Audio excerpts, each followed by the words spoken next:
내가 고민인 게 저도 투자자다 보니까 서면에 건물을 살까, 이런 기장의 땅을 살까, 이거를 이렇게 수익률 분석 예상표를 가지고 해보면요. 네, 반갑습니다. 반갑습니다. 자, 오늘은 음, 바닷가 땅 매매 물건 소개해 드릴 텐데요. 네, 야, 이 동부산 땅 하면 딱 생각나는 게 바로 바닷가 아니겠습니까? 네, 맞습니다. 오늘도 역시나 음, 바닷가 땅 귀한 매물 소개해 드리도록 하겠습니다. 네, 자, 바로 지도로 보시죠. 네, 저희도 투자자지 않습니까? 그렇죠. 그래서 지금 현 시점에 어디를 투자하는 게 가장 좋을까? 음, 이거를 눈 뜨어서부터 감을 때까지, 하물며 꿈속에서까지도 저는 생각을 하거든요. 아, 네, 이게 왜냐면 저는 투자자로서 쭉 살아왔기 때문에. 찐 투자자군요. 네, 그러면 이제 부산 같은 경우에 현재 이제 어떤 경우냐면, 부산은 이제 큰 흐름을 보면요, 집값이 한번 폭등을 했었죠. 그렇죠. 그리고 폭락하고 못 태어나고 있는데 사실 여전히 한 10%에서 15% 정도 비싼 편입니다.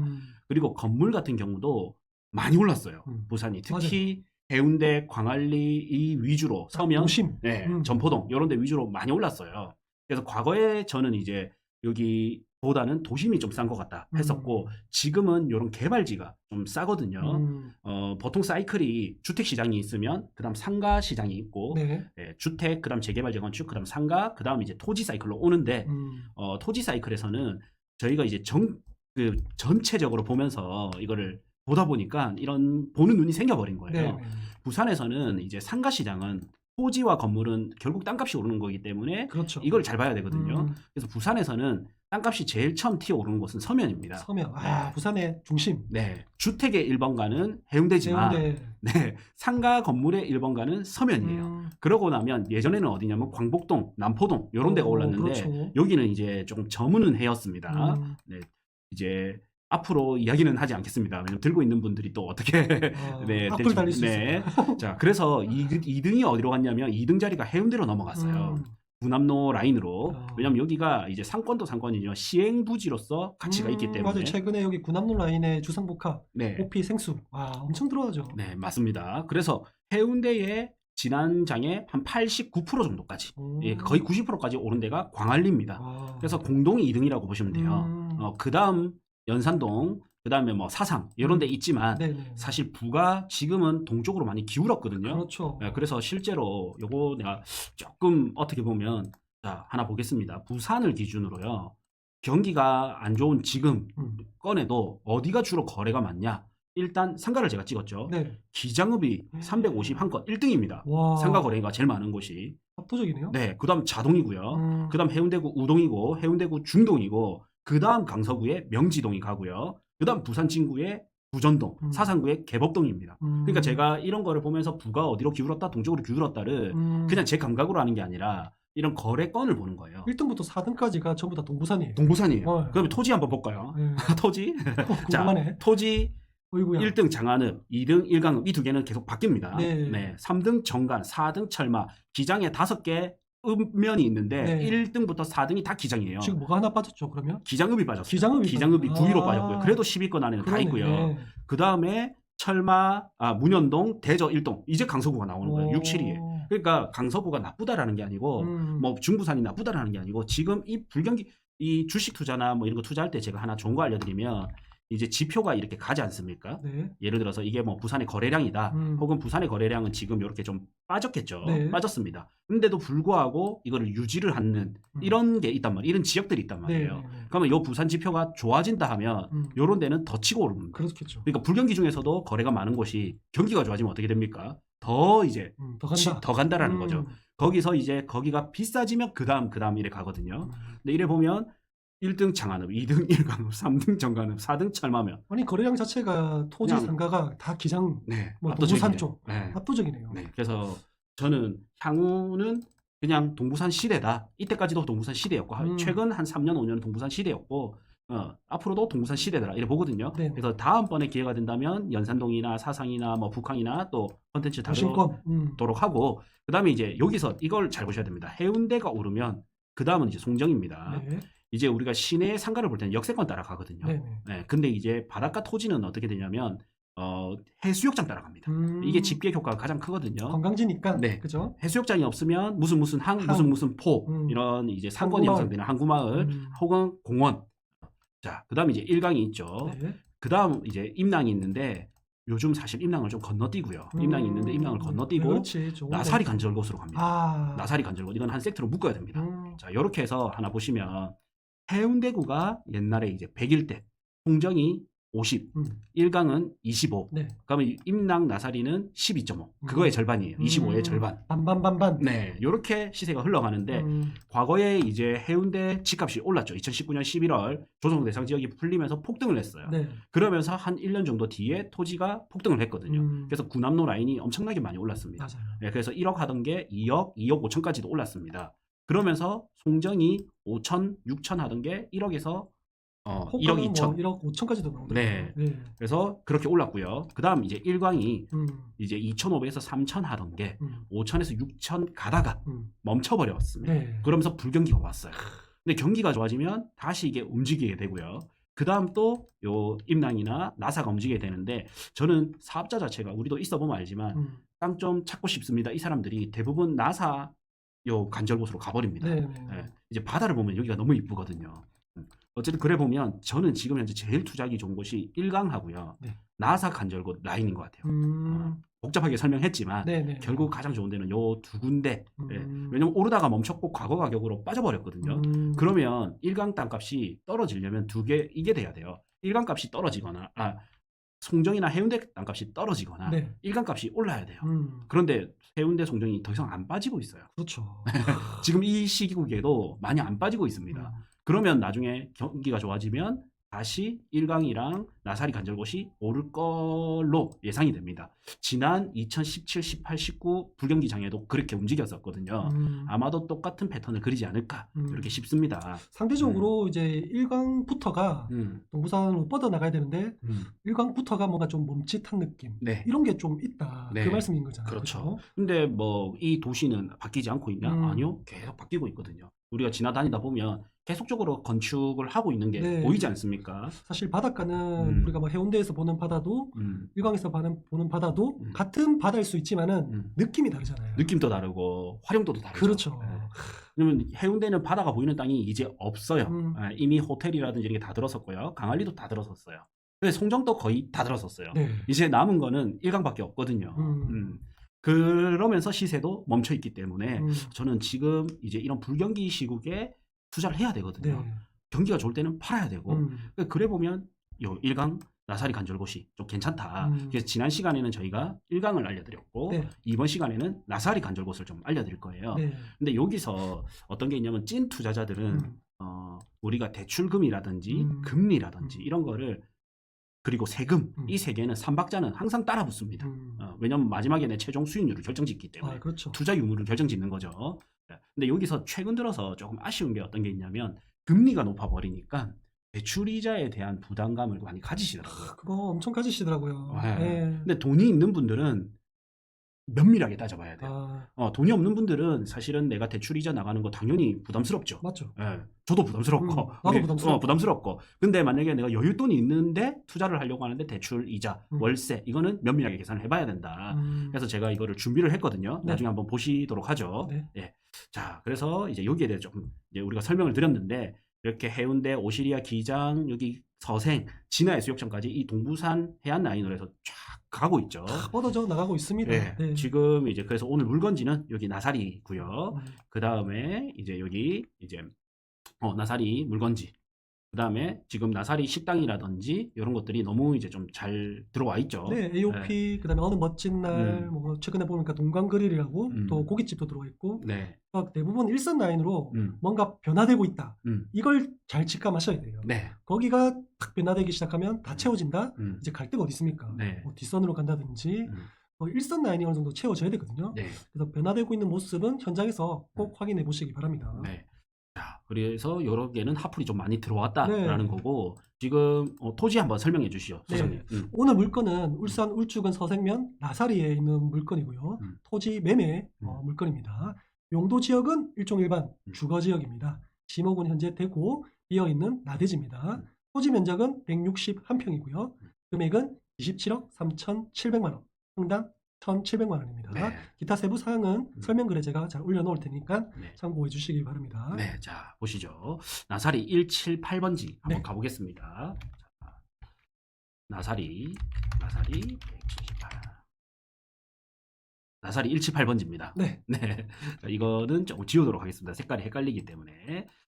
나사리 같은 경우에 제가 알기로는 이제 요 라인들이 이제 바닷가잖아요. 그렇죠. 요렇게 이제 바다를 둘러싸고 있고, 여기가 나사리 식당, 네, 그다음에 호피폴라, 또 위로 가면 이제 AOP라고 바다를 내려다볼 수 있는 네. 이런 데가 있고, 또 중간중간 이런 쌀국수집이라든지 하이폴라. 저것도 저는 개인적으로 되게 좋아하는 네. 카페거든요. 네. 꽃이 맞아요. 탁 들어가면 꽃으로 탁 인테리어를 한 그런 카페라서 바다 네. 조망도 보이면서 등등 카페, 음식점 뭐 이렇게 좀 골고루 들어와 있습니다. 네. 그렇죠? 네. 자, 그래서 보니까 이제 요 땅이고, 사실 이 바다 라인까지는 시세가 거의 비슷하게 움직이거든요. 시세가 비슷하게 움직여서 누군가가 한번 비싸게 거래를 쳐주면 거의 따라 올라가요. 따라간죠. 네. 그래서 우리가 바닷가 하면 좀 요 가운데를 많이 생각하시는데, 네. 실질적으로 카페는 요런 끝자락이 많이 들어옵니다. 맞아요. 숙소나 카페는. 네. 네, 왜냐하면 로드뷰를 넣어서 보겠습니다. 자, 중간은 바다를 보면 이 해변을 볼 수 있는 폭이 요렇게 조금 좁습니다. 그래도 예쁜데요. 네, 그래도 예쁘죠. 그래도 예쁜데요. 네. 근데 이제 측면에서 보게 되면 요 이제 카페잖아요. 네, 네. 이렇게 보면 이렇게 좀 길게 보입니다. 이거를 이제 우리 C커브형 뷰라고 하죠. 네. 이 땅도 보시면 이제 요렇게 길게 보여요. 그래서 훨씬 어떻게 보면 좀 예쁜 해변, 또 네. 사람들이 뛰어노는 거, 이런 것들을 좀 길게 볼 수 있고, 그리고 측면에는 항상 이런 공터들이 있기 때문에 주차장 하면 되겠네요. 네, 이런 거를 좀 활용하기도 괜찮죠. 네. 네. 저는 C커브를 개인적으로 좋아하는 이유는 단순합니다. 조망 때문에. 맞습니다. 이거는 뭐 당연한 얘기인데 네. 우리가 정면에서 바라보는 오션뷰는 말 그대로 오션뷰인데 저녁 되면 어떻게 됩니까? 네. 깜깜해서 깜깜해. 아무도 안 보여. 망망대해야. 망망대해야. 네. 그래서 강안리의 강안대교가 빛을 발했던 거고. 맞아요. 네. 근데 이제 사선으로 보는 C커브는 오션뷰도 즐기면서 약간 그 시티뷰라든지 뭐 시티뷰. 상점에서 나오는 맞아요. 네, 불빛들. 그런 게 감성이 있거든요. 그렇죠. 네. 그래서 보면 이제 해운대가 이렇게 가운데 이래 있지만 실질적으로 좀 뷰가 좋은 데는 이렇게 LCT, 맞아요. 그 다음에 조선호텔, 조선호텔. 이래서 C커브 뷰를 딱 즐기도록 그렇죠. 이래 딱 되어 있거든요. 네. 그래서 이런 데가 이제는 요즘은 강세다. 강세죠. 예전에는 바다를 보러 가는 게 아니고 해수욕을 하러 갔거든. 맞아요. 그래서 해수욕 중앙이 어디든 가기 좋으니까 중심이었다면 요새는 사시사철 이 예쁜 뷰를 보기 위해서 가거든요. 그렇죠. 조망 때문에 가는 거죠. 그래서 오히려 양쪽 예, 이쪽이 인기다. 예, 그래서 여기 보면 저는 이제 이쪽은 이미 이 누군가가 안목을 가지고 카페를 한단 말이에요. 했네. 요즘 못 사잖아. 누가 했네. 네. 그리고 요거를 확장까지 하고 있어요. 그렇죠, 확장 거의 다 확장하고 했습니다. 있어요. 실제로 네. 가보면. 예, 그래서 여기는 이제 못 한다면 이제는 이쪽을 잡아야 되는 거죠. 맞아요. 그리고 또 이 땅의 장점이 뭐가 있냐면 요 옆에 있죠. 옆에 이런 이제 지적도로 보겠습니다. 이거는 주택인데? 네, 그렇죠. 예. 자, 요런 거를 지적 편집도로 보기 위해서 그걸로 가겠습니다. 자, 이렇게 보면 지금 여기 179번지 있죠. 네. 여기 179번지가 어떻냐면 여기를 우클릭해서 주소 보기 하겠습니다. 뷰 보이는 부분이 178이 사실 많이 가리고 있습니다. 그래서 179가 한 뷰 보이는 부분이 요 정도밖에 안 돼. 그렇네요. 그다음 180도 이렇게 있거든요. 이것도 뷰 보이는 게 거의 막힙니다. 그다음 뒷땅들도 마찬가지고. 그래서 지금 이 땅들에서 딱 핵심 역할을 하는 게 요 땅이에요. 맞아요. 이거를 사야지만 이 뷰를 살릴 수 있고 뒤에는 주차장으로 뽑으면 되죠. 그 공극샌드인가 저기 공극샌드. 네, 공수항에 있는. 네, 공수항에 있는 공극샌드라는 여기 카페도 가시면 네. 자. 지적도를 풀고 여기에 카페가 있고요. 네. 뒤에 주차장이 있어요. 맞아요. 근데 이게 전체가 거래가 됐거든요. 근데 이거의 이 뒷땅은 요 앞땅이 생명입니다. 네, 그렇죠. 마찬가지로 아까 나사리 178도 저는 마찬가지라고 보거든요. 그러면 여윳돈이 있을 때 이런 불경기 때 나는 앞땅을 좀 딱 알바키처럼 사놓고 그다음 이제 뒷땅들을 비교적 저렴하게 사서 나중에 물타기를 해버리면 우리 연예인들이 많이 하는 합지형 재건축, 토지 하필로 인해서 앞땅 가격, 뒷땅을 앞땅 가격만큼 올려버리는 거죠. 그렇게 쓰기에 저는 너무 괜찮은 게 요 나사리 178번지라는 땅이다. 그러기 위해서는 물타기를 하기 위해서는 이 나사리 178이 꼭 필요한 입지다. 네, 그렇죠? 맞습니다. 그래서 저희는 여기를 밥 먹듯이 돌아다녀서 네. 그래 알지만 사실 이런 정면에 괜찮아요. 그런데 측면 뷰가 정말 예쁩니다. 네. 그래서 이 로드뷰 다 들어가니까 보시면 되겠죠. 자, 이렇게 측면에서 이래 보이는 게 훨씬 진짜 괜찮거든요. 네. 그래서 여기서 만약에 내가 본다. 이런 느낌. 또 여기서 본다. 이런 느낌이죠. 또 그렇죠. 여기에서 이렇게. 네. 네. 사실 정면으로 나오는 카페들 많잖아요. 오션뷰. 우리 뭐 기장군 해안라인을 따라서 오션뷰를 보는 카페는 많아요. 근데 저녁에 가보시면 생각보다 낮보다는 손님이 그렇게 많지는 않습니다. 네. 왜 그러냐면 뷰가 이제 없어요. 어두컴컴해지면. 맞아요. 근데 이제 살아남는 저녁 타임에 살아남는 뷰, 뭐 음식점이나 카페들은 이렇게 불빛이 뭔가 있어. 조명이 있죠. 조명이 있어. 네. 그게 뭐든지 간에 네. 도로가 지나가는 뭐 차량 뷰라든지 아니면 뭐 가게 뷰라든지 불빛이 있기 때문에 저녁까지 장사가 되는 거거든요. 네. 그래서 저는 나사리 양쪽, 해변가의 양쪽에 있는 입지는 뭐라도 들어온다. 네. 네. 저도 같은 생각입니다. 그만큼 가치가 있다. 네. 그러면 이제 이번에는 조금 더 실전 투자자답게 깊이 있게 가보겠습니다. 좀 더 깊이 들어가나요? 네. 그러면 이제 이런 것까지 제가 유튜브에서는 굳이 설명을 안 드렸고 사실 강의 때 좀 네. 많이 설명을 드렸었는데 여기가 만약에 1,700만 원이잖아요. 그렇죠. 뭐 만약에 내가 조절할 수도 있고 못할 수도 있겠지. 이거는 땅주인 마음이죠. 우리 소장님이 이제 잘 해주시겠지만 자신 있습니다. 네.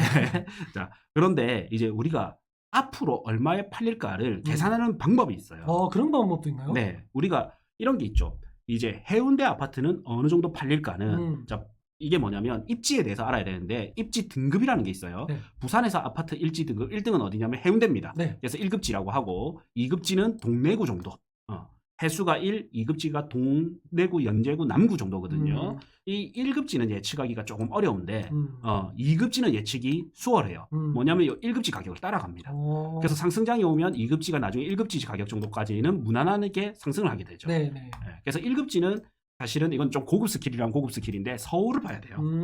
더 큰 도시에 이걸 보는 거고 어쨌든 2급지, 3급지는 나중에 2급지를 따라가고 2급지는 1급지를 따라가는 이런 법칙이 있다. 네. 그래서 이 비율을 잘 알고 있어야 된다. 그래서 초반에 비율을 말씀드렸던 거고 그러면 해운대 바닷가는 어떤 바닷가를 따라가야 되나요? 해운대 바닷가는 북부적이죠. 근데 이제 한강변의 라인이라든지 저는 어떻게 보냐면 해운대 토지 시세는 성수동의 토지 시세랑 거의 흡사하게 움직여요. 한강 라인변이랑 좀 비교하시면 된다. 네, 한강 라인변. 그 다음에 이것도 한강 라인이라면 너무 이게 크잖아요.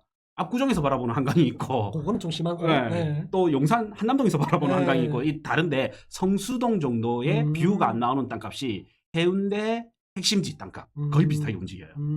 그러면 이제 이 두 중에 싼 데가 좀 싼 거지. 네. 이거 완전 고급 정보네요. 네, 이거를 이해하려면 이야기가 어려우실 수 있어요. 그냥 그냥 성수동 이렇게 이해하세요. 그냥. 모르면 그냥 따라하면 됩니다. 네, 저희는 전국을 다니면서 시세 지도를 만들면서 연도 변화에 따라서 계속 봐왔던 거거든요. 네. 자, 그렇고 이제 그러면 여기는 어디를 따라가냐? 간절곶 아닙니다. 임당 아닙니다. 같은 등급입니다. 네, 여기 일강에서 1강을 따라갑니다. 1강은 또 어디를 따라가냐면 송정의 50%를 따라가게 돼 있고 이제 따라가거든요. 네. 그러면 지금 여기 1강이 얼마냐? 3천입니다. 3천 중반. 네, 5, 6천까지 갔다가 네. 이게 불경기가 오면서 호가가 쭉 빠졌어요. 네. 그리고 3천 중반에서 이제 머물고 있습니다. 사실 호가가 아니고 실거래가 3천 중반에 머물고 있고 맞어요. 네. 호가는 지금 5천도 있어요. 네, 맞아요. 네.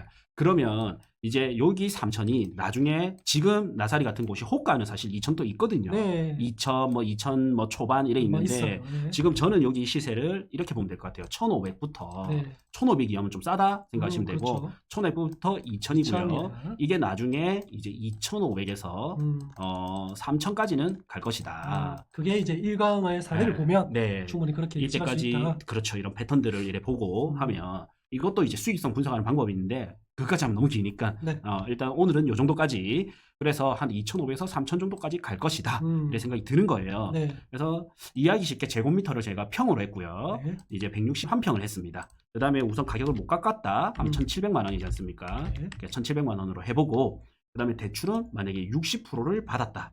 금리는 지금 한 5.5%, 6% 이래 할 것 같은데 5.5%로 일단 할게요. 그 다음에 여기가 이제 한 3년 정도 들고 간다. 그 다음에 명의는 일단 한 명이다. 자, 그 다음에 자 우리가 얼마에 팔 것인가 했을 때 그게 제일 중요하다. 그렇죠. 그렇죠? 예. 그랬을 때 우리가 이제 매도 여기 3,000도 있고 2,500도 두 개 다 해봐야 되겠죠. 네. 자, 일단 보수적으로 2,500 네. 뭐 해보면 될 것 같아요. 그렇죠. 못 깎았다 생각하고 뭐 또 보수적으로 2,500이다 이렇게 생각을 하는 거예요. 그랬을 때 이제 수익률이 25% 개인이 왜냐 양도세가 너무 많아. 그렇네. 57% 구간에 걸리거든요. 그래서 양도세 이거에 좀 글자가 작겠지만 그 이제 10억이죠. 네. 50억, 100억 초과 아니지. 10억 초과. 그래서 45% 구간에서 4.5%가 더해집니다. 예, 그래서 57.2% 구간에 걸리다 보니까 양도세가 너무 많단 말이에요. 그래서 25% 남자고 내가 세후입니다. 이거는 25% 남자고 이거를 해? 그래서 저는 그러면 이런 매력 없다고 봅니다. 그러면 만약에 3천은 간다. 예를 들어서 이제 3천 간다. 이러면 그래도 50%. 50%. 법인으로 하게 되면 92%. 이제 조금 괜찮아지죠. 네. 예. 그리고 예를 들어서 여기서 2명이다. 그러면 세율이 확 올라가게 돼요. 확 좋아집니다. 그때 뭐 법인이랑 별 차이 없다. 네. 그렇죠. 네. 그래서 이거를 잘 계산을 해야 된다라는 거. 실제 투자에 들어갔을 때는 무난하게 우리가 공동명의 한다 해서 2명 정도까지는 합시다. 네. 3명이면 얼마고?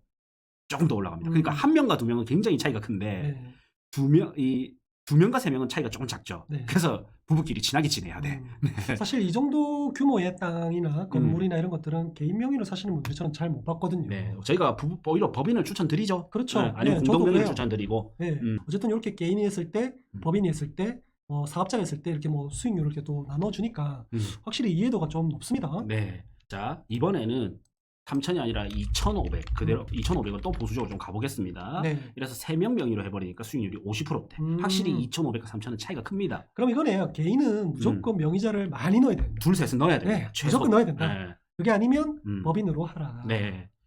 물론 이거는 이제 좀 달라집니다. 저희가 예상표니까 맞아요. 네, 네. 100% 이렇게 된다 이건 아니에요. 이걸 요즘 뭐 바로 믿는 사람은 없겠죠. 네. 참고하세요. 근데 저도 이제 투자를 할 때 매번 많은 물건을 보면서 이거를 다 계산하기가 힘들기 때문에 그렇죠. 예, 제가 금방 이제 말씀 중에 수정했던 건 보증금 임대료를 좀 뺐습니다. 자, 여기서 자 보세요. 대출을 내가 60% 받았을 때 이거든요. 70% 대출을 받아볼게요. 70% 대출을 받으니까 수익률이 올라가요. 그렇네요. 예. 그다음에 만약에 50% 대출을 받잖아요. 수익률이 떨어져요. 자, 그러면 이번에 예전에 우리가 이런 게 있죠. 50% 대출 받고 금리가 쌀 때 이제 주택이 한 2%대, 토지 건물이 한 3%대, 네. 3%라고 합시다. 수익률이 51%죠. 만약에 지금 금리가 지금 6%로 잡아보면 6% 때려봅시다. 예. 네. 지금 자보세요. 51% 43%입니다. 네. 근데 금리를 내가 3%가 아니라 6%다. 네. 이러면 수익률이 별 차이 없네요. 많이 차이 안 나요. 생각보다 많이 차이 안 납니다. 그렇네요. 네, 그러면 여기서 다시 이제 3%로 바꾸고, 자, 금리를 3%로 바꾸고, 자, 내가 대출을 70%. 대출 비율 한번 바꿔보면. 네, 그러면 75%, 64% 되죠. 그렇네요. 예, 여기서 금리를 다시 6%로 바꿔보겠습니다. 그러면 57%, 52%. 그러니까 뭐가 중요하냐면 금리보다는 대출을 얼마큼 받느냐가 중요하고요. 네. 그 다음에 내가 3,000에 파냐, 2,500에 파냐가 되게 차이가 커요. 시간이 지나면 어떻게 되냐면 이자를 내는 거는 단리예요. 네. 매월 내잖아요. 네. 매월 단리인데 땅값이 오르는 건 복리 개념으로 오르거든요. 그렇죠. 네. 여기서 10%, 그러니까 예를 들어서 이자 5%를 내고 땅값을 5%씩 오르잖아요. 1년에. 근데 시간이 지나면 이자가 5% 까지니까 땅값이 1년 5% 오르면 상쇄된다 생각을 하죠. 네. 근데 1년 차에는 상쇄되는데 2년 차부터는 앞서기 시작합니다. 네. 이래 되다 보니까 결국에는 토지를 가진 사람이 대출을 끼더라도 큰 땅을 가진 그렇죠. 사람, 비싼 땅을 가진 사람이 맞습니다. 이득을 보게 됩니다. 이게 네. 자본주의 시스템에서 네. 머니게임 법칙입니다. 근데 지금 이제 대출 금리 부담감이 심리적으로 좀 크다 보니까 네. 우리가 그렇게 느껴질 수 있는데 냉정하게 머리로 계산해보면 이렇게 계산해보면 확실히 대출 금리는 지금 당장 심리적으로 부담스럽지만은 우리가 투자로서 보면 네. 그렇게 큰 영향력을 미치지 않는다. 그렇죠. 네, 버틸 수 있는 사람만이 돈 벌 수 있습니다. 네. 자, 이번에는 우리 소장님이 잘 깎아줘서 1,600이다. 1,600. 네. 그러면 수익률이 70%. 아유, 좀 많이 올라갔네요. 또 올라가죠. 네. 그다음에 이제 1,500이다. 자, 그래도 수익률이 또 올라갑니다. 바뀌었어요. 네, 갑자기. 2,500으로 팔았다 하더라도. 네. 근데 여기서 만약에 내가 3,000에 팔게 된다. 3,000에 팔면 확 올라가요. 확 올라가네. 네.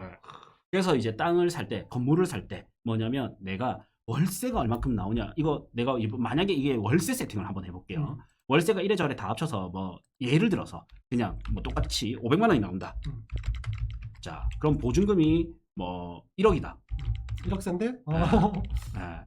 자, 이래 되면 수익률이 당연히 이래 좀 더 오르겠죠. 오르겠죠. 확 오르긴 오릅니다. 예. 근데 이거를 변화를 계속 시켜보면 제가 좀 세게 이래 넣어놨거든요. 세네요. 예. 그 뭐냐면 내가 고민인 게 저도 투자자다 보니까 서면에 건물을 살까, 이런 기장의 땅을 살까, 이거를 이렇게 수익률 분석 예상표를 가지고 해보면요. 땅 사는 게 더 높아요. 그렇죠. 이자 나가더라도. 왜냐면 전에 제가 항상 여러 번 말씀드렸던 게 건물을 산다는 거는 대부분 어떠냐면요. 우리 최근에 봤던 건물 중에 24억짜리가 있죠. 네네네. 24억짜리가 있는데 이거를 따로 떼놓고 보면요. 이제 토지 가격이 한 20억이고 건물 가격이 4억이에요. 이거는 구축 건물입니다. 근데 요걸 리모델링을 딱 해버리면 6억 정도 들어간단 말이에요. 그럼 10억대 토지 20억대 건물 10억이 됩니다. 그렇죠. 근데 시간이 지나면 건물은 계속 감가되는데 토지는 올라가요. 그래서 이자가 나가더라도 이게 더 이득이 나와요. 여기까지 또 다음에 제가 기회가 되면 이런 것도 좀 더 자세히 설명드릴게요. 결론은 뭐다? 건물은 감가가 되는데 토지는 감가가 안 된다. 그리고 건물이 오르는 게 아니고 땅값이 오르기 때문이다. 그렇죠. 이게 합쳐져서 건물을 사는 것보다는 땅을 사는 게 기간 대비 수익률이 훨씬 높습니다. 그렇죠. 단 뭐다? 이자 부담감은 있죠. 그래서 저는 이제 투자를 할 때 이렇게 2년치, 3년치 이자를 미리 좀 이 통장에 따로 빼놔버려요. 그것도 하나의 방법일 수 있겠네요. 네, 예를 들어서 이 땅을 한다. 그러면 나살이니까 통장에다가 저는 이래 적는 거죠. 나살이 몇 번지 이래 적고 요거 전용 대출 이자예요. 그래서 2년치면 2년치, 3년치면 3년치를 실제 투자금으로 해서 그냥 넣어놔 버립니다. 그래야 부담감이 없으니까. 그렇죠. 그래 놓고 이제 1년 반 지나서 한 번 더 체크를 해봐요. 왜냐면 이제 땅이라는 게 내가 팔려고 해도 잘 팔릴 때는 한두 달 만에 팔릴 때도 있지만 안 팔릴 때는 4개월, 6개월 이렇게 갈 때 있지 않습니까? 네. 그러면 1년 반 정도 전에 미리 내놓으면 2년째 계약이 되기 때문에 아니면 잔금을 그때 맞추면 되니까 그러면 세율을 확 줄일 수 있죠. 아니면 법인을 하거나. 그래서 이제 우리가 이렇게 투자를 하면 예상 수익률이 이 정도가 나올 것이고 대출이자 관리는 어떻게 해야 된다. 그 다음에 내가 월세를 받는 게 이득일까, 이자를 조금 부담하더라도 많이 오를 수 있는 걸 사는 게 이득일까, 이렇게 조금 비교를 해봤는데 너무 이게 조금 약하긴 하지만 실제로 수익률 계산을 이렇게 해보면 지금은 저는 이제 시내 땅보다는 부산 사람이라면, 울산 사람이라면, 부산 사람이라면 이런 바닷가에 이런 땅들 있죠. 저는 네. 지금 정말 기회라고 봅니다. 그렇죠. 간절곶 나사리 쪽, 일강 쪽 이렇게 해서 좀 관심 가져보시면 좀 좋을 것 같다. 이런 사실 생각이 이게 분위기가 좋을 때는 이런 바닷가 매물이 잘 없어요. 네. 구하고 싶어도 안 거기도 나옵니다. 답답할 정도로 없어요. 음. 그러면 이제 내가 좀 돈이 좀 여유가 있다 이러신 분들은 음. 지금이 아까 우리 대장님 말씀하셨듯이 음. 지금이 기회입니다. 네. 물건이 없다니까 나중에 네. 되면 네. 그냥 사고 싶어도 없다니까요. 그래서 제가 볼 때는 좋은 거 좀 찾는 분 그리고 자금적으로 좀 여유가 되시는 분들은 진짜 요 시장이 기회입니다. 네. 자, 오늘 매물 저희가 바닷가 C커브형 사선 뷰 나오는 나사리 매물 소개해 드렸고요. 이 매물과 관련돼서 뭐 상담을 원하시는 분들은 나무부동산 용소장을 찾으시면 제가 친절하게 상담해 드리겠습니다. 네. 자, 유튜브 보고 전화 줬다면 더 친절하게 해줍니까? 더 친절하게 드리겠습니다. 네, 알겠습니다. 약속드릴게요. 네.